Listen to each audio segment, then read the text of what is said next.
Sa ating paglalakbay bilang mga Kristiyano, hindi natin maiiwasan ang mga pagsubok at hamon na dumarating sa ating buhay. Ngunit mahalaga rin nating malaman na may mga espiritual na atake na nagmumula sa kaaway. Si Satanas ay naglalayong sirain ang ating pananampalataya at relasyon sa Diyos.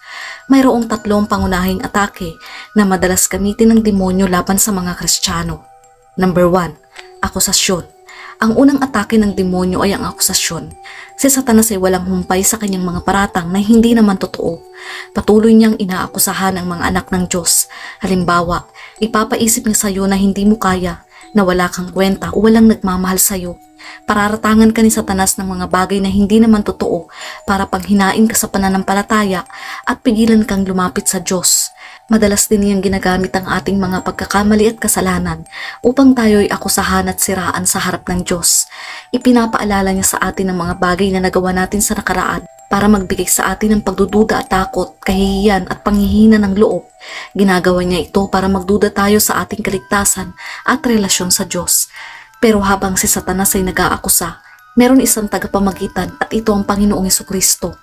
Tayo ay minamahal ng Diyos, sabi sa 1:3:16, sapagkat gayon na lamang ang pagsinta ng Diyos sa sanglibutan na ibinigay niya ang kanyang bugtong na anak upang ang sino man sa kanyang sumampalataya ay huwag mapahamak, kundi magkaroon ng buhay na walang hanggan. Sapagkat sa pamamagitan ng dugo ng Panginoong Hesukristo, ang ating mga kasalanan ay nahugasan, sabi rin sa Efeso 1:7. Tinubos tayo ni Kristo sa pamamagitan ng kanyang dugo at sa gayon ay pinatawad na ang ating mga kasalanan. Ganoon kadakila ang kanyang kagandahang loob na ibinigay sa atin. Sa pamamagitan ng Panginoong Hesukristo, hindi na tayo inaakusahan pero kalayaan. Ang isa sa mga pinakamagandang balita na matatagpuan ay ang katiyakan na hindi na tayo inaakusahan kay Kristo Jesus mula sa pagiging alipin ng kasalanan at hatol tungo sa kalayaan at kapayapaan sa piling ng Diyos. Ito ang kapangyarihan na hindi kayang wasakin ng mga paratang ni Satanas. Alam natin ang katapusan ni Satanas, sabi sa Apokalipsis 12:10. At narinig ko ang isang malakas na tinig sa langit na nagsasabi, na iyo'y dumating ang kaligtasan at ang kapangyarihan, at ang kaharian ng ating Diyos at ang kapangyarihan ng kanyang Kristo, sapagkat itinapon na ang tagapagparatang sa ating mga kapatid, na siyang nagpaparatang sa kanila sa harap ng ating Diyos araw at gabi. Ito ay nagbibigay sa atin ng pag-asa, na ang Diyos ay mas malakas kaysa sa anumang pagtatangka na tayo ay akusahan at siraan ng kaaway. Number 2, panlilinlang o deception. Isa sa mga paboritong gimmick ni Satanas ay ang panlilinlang. Ito ang papaniwalain ka sa mga bagay na akala mo ay tama pero peke naman pala. Parang nagtatago sa likod ng maskara. Kumbaga mukha siyang tama sa paningin mo pero mali naman talaga.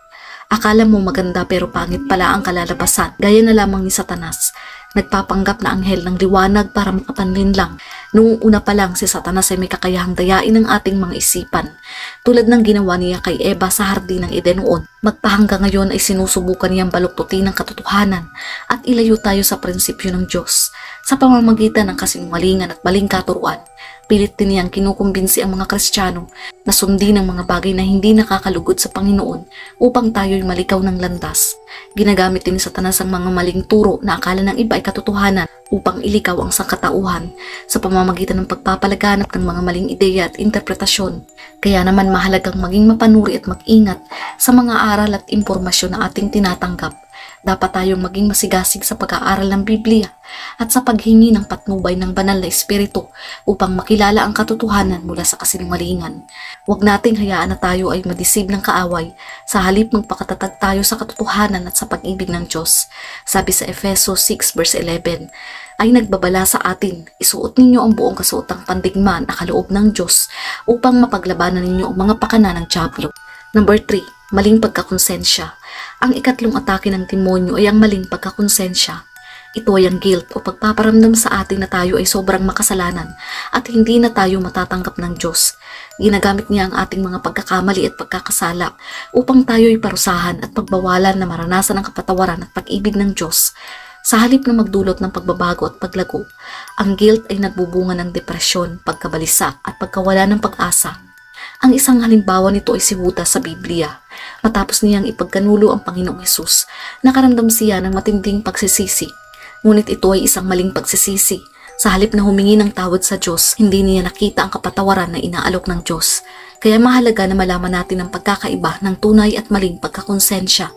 Ang tunay na pagkakonsensya ay nagmumula sa Espiritu Santo at nagtutulak sa atin na magsisi at magbago.